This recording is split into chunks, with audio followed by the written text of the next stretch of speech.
سلام و درود بر همه شما پای نهمیای عزیز.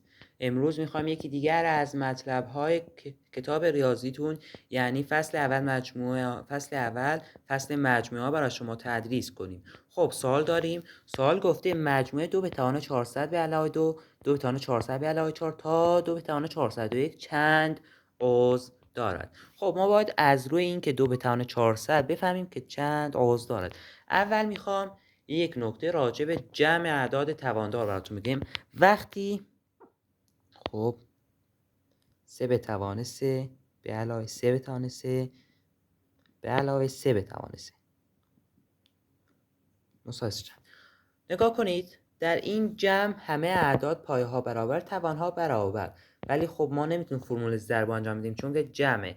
میتونیم یه جوری به دست بیاریم بگیم 3 به توان 3 27 به علاوه میشه 81. اما یه فرمول راحت تر است که میگه 3 تا عدد 3 به توان 3 داریم، پس می نویسیم 3 ضرب در 3 به توان 3.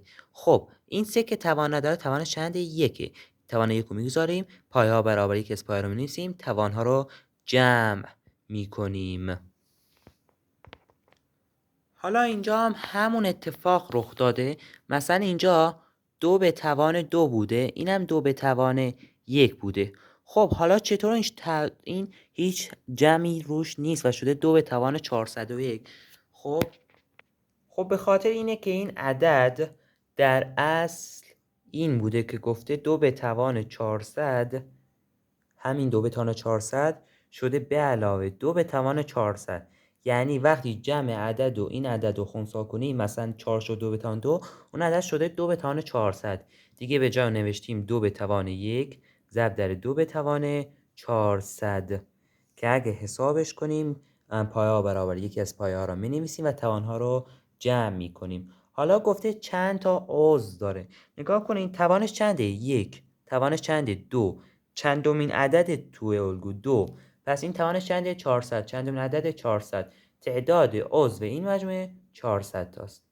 تموم. امیدوارم که چنل ما رو توی یوتیوب سابسکرایب کنید تا فیلم های جدید ما رو دریافت کنید.